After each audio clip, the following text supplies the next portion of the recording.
What's going on, everyone? Welcome back to Panels on Pages. My name is Dalibor, and today I am giving Marvel, Disney, a Christmas present. I want to give you the definitive, awesome, fun, fantastical way to introduce the X-Men into the MCU without ever needing to explain anything. One caveat, you will need Chris Evans for a season finale cameo, but this is how you do it. You do a series set whenever you want, but regardless of when you want to set it, say it's the 60s, say it's the 70s, whatever you want to set it, Steve Rogers is there in the main timeline, right? You say, out the gate, when mutants are explained and you explain the X gene and all that stuff, you say, they live longer. They have longer lives. Call it, they age at 1/10 the rate of humans. This allows you to have a Magneto who survived the Holocaust and still only be about not even 10 years older visually. Okay? That's important. This allows you to have a young Magneto in the present day who did experience the horrors of the Holocaust. Okay? There, I have then given you the first part of that gift, explaining how Magneto is alive and he survived the Holocaust. Okay? Easy.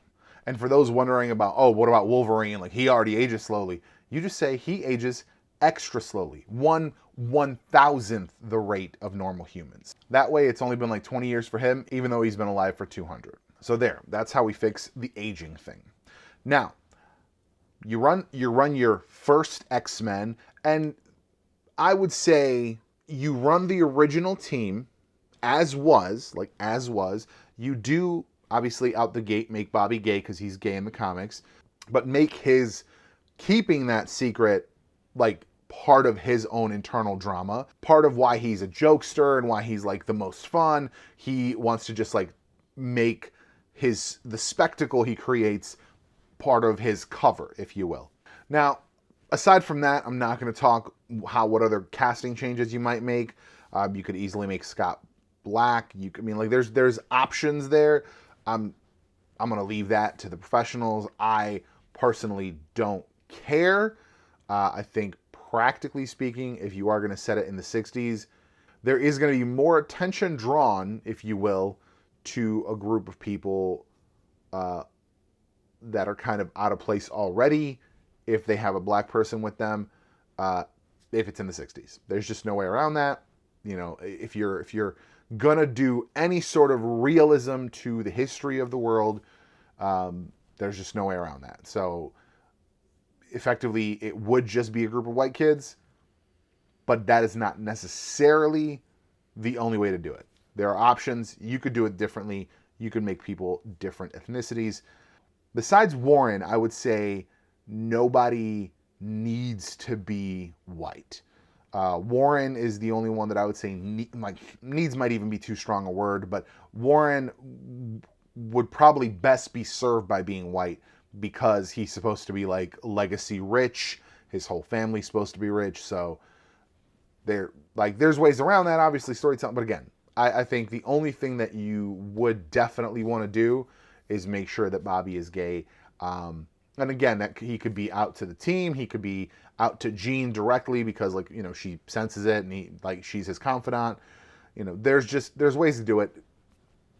That's the easy part. More than anything, the representation of different ethnicities is going to probably be the hardest hurdle to overcome if it's set in the 60s. But you do the original arc. You can really just do like the original arc as is. Fighting Magneto, you introduce the Juggernaut, you have the Brotherhood of Mutants could be the villains. Like, it's all kind of just there. It can honestly be done in a way, like it's all kind of already there. Like, the stories are already there. And then during their escapades, they start getting news coverage and more things start happening to where people know about them. And that's why in the season finale, and if you're going to do the 10 episodes like the other shows, I would do this like as a tight 10, maybe 13 episodes. I would prefer to personally see more development of this, but that's just because I'm an X-Men fan and I want the most X-Men stuff that you can give me. As news coverage escalates, you see somebody watching the news and be like, what? Like, I don't remember, like, I don't recall, like, this is something Fury would have told me about, right? Midway through the season, you see that. 3/4 through the season, you see this person ask, I mean, man, if you get Peggy too, he asks Peggy, hey, mutants. And she's like, yeah, you know, it's something we've been monitoring. Like, we're not really getting involved. And he's like, but there was no such thing. Kind of giving the viewer an indication that he has told her some stuff, not necessarily everything. So then he's like, wait, they can't be here. Because if this is not the same, we don't win. Makes his way to New York, follows them home after a fight one day, shows up, and he's like, you can't be here. Just like legit says, you can't be here. Like, he opens the door, you know, it's like a fun little thing. You know, Scott, why don't you get the door? We've got a special guest. Because he's already read his mind. Because, and I think this is important, this is asshole Xavier. He's poking around through heads all day, every day. We definitely see Xavier wipe out an entire town's memory of them in, like, the first episode. Right? Definitely. Like, no, we can't be seen. People can't know about us yet. Full wipe. Without discussing it, without consulting, without anything. Just wipe. We need to see the potential and the fear and where it comes from. So when he says, Scott, can you get the door? We've got a special guest. He already read him, and he knows it's Captain America coming in. Scott opens the door. It's Chris Evans. He's like, may I help you? He's like, who's in charge here? Xavier wheels in. I am Mr. Rogers. And he's like, what the fuck? And he just looks at him and he says, you can't be here. That's the penultimate episode, if you will. And that last episode, maybe there's like something, like there was obviously a climactic fight.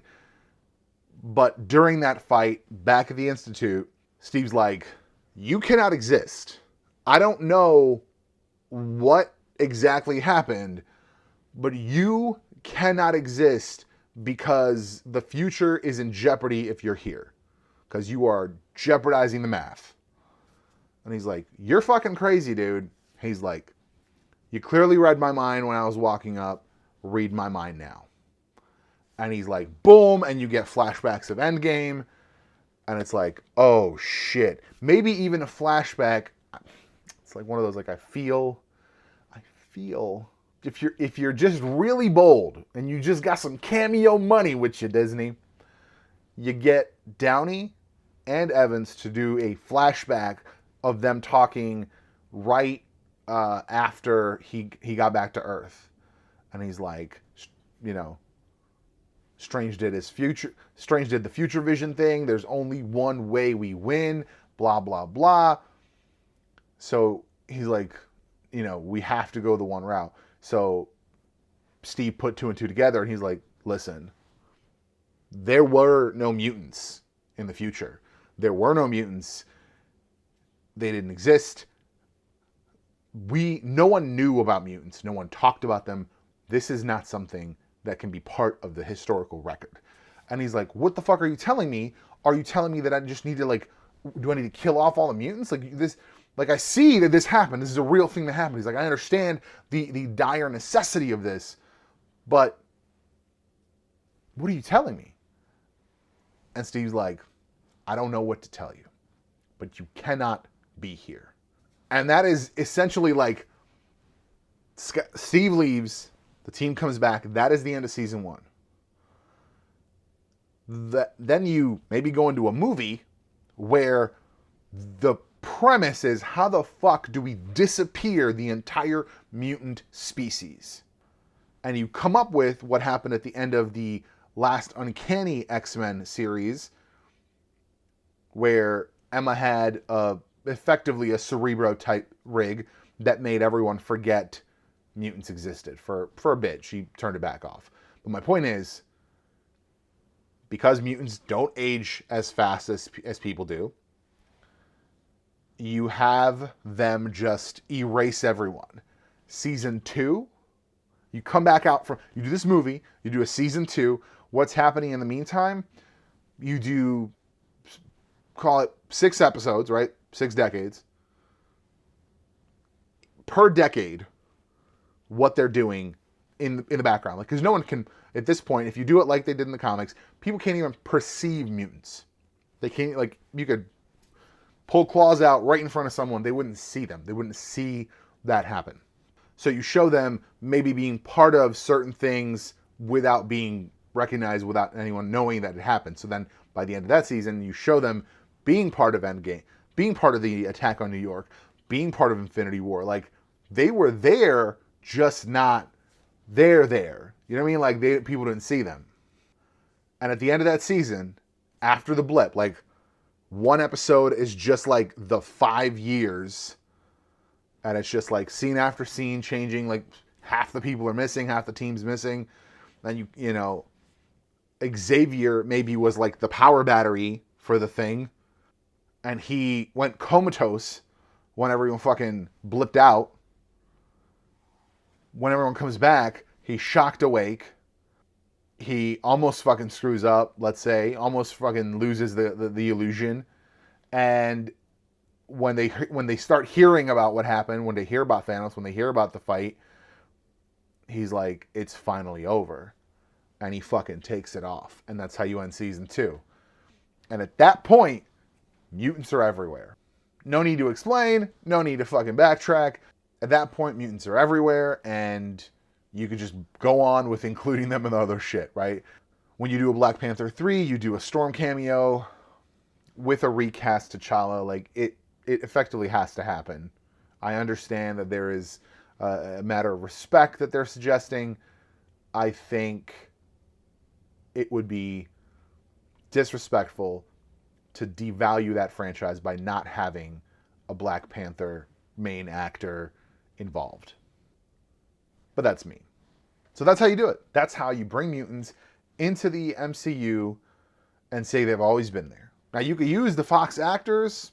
Like I said, they age slowly. So that's why it made sense that in the last series, Cyclops in Days of Future Past looked the same as Cyclops did in Apocalypse, and basically looked the same as Cyclops in Dark Phoenix.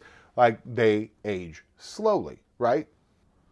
So you could definitely use some of that cast if they wanted to do it. Otherwise, you could recast, but you could still say that they came over from the multiverse, like, and they just got populated within the main timeline. It's doable. It's definitely doable. I personally am the most excited for when the X-Men are added to the MCU. I am the most excited about that. Fantastic Four is probably my next most excited thing. And coming up third is definitely what the new Avengers will look like. What the proper Avengers lineup will look like. Because I recall the time when they announced Avengers Infinity War Part 1 and 2, and I said, Cap and Tony die, which they're out of the picture, so I was right. And I said, you have War Machine. I don't think Spider-Man was in play yet, so I don't think I said Spider-Man. But I said, you have the remaining Avengers, Black Panther, I think War Machine, and Monica Rambeau as Captain Marvel leading them. That was my call. So I am of the belief that likely Captain Marvel would be the leader, if not Captain America. Like, one of those two is going to be... I had not foreseen at the time that they would go down, although I don't even know if that existed yet. So it looks like 2014 was when they announced Infinity War and when Captain America was passed down to Sam. So I did not know about the Captain America thing, I don't believe. So I never took that into account. But with one of the fucking captains, there's going to be a captain at the head of the Avengers is the point. Either Captain Marvel or Captain America. But that's like, I'm just curious about that configuration, like that group, like what that's going to look like and how they're going to work together. That's what I'm interested in. Fantastic Four, I am super, super interested to see how they do it. I feel like, as much as people might not like it, I feel like it's going to look a lot more like 2005 than it did like 2017. Quote me on that. I think Fantastic Four will look markedly more like 2005 than the 2017 Fan Four Stick nonsense bullshit. And X-Men, I don't know what X-Men's going to look like, but I hope it's something like what I've just said here today. Thank you for watching, thank you for listening, and I'll see you in the next one.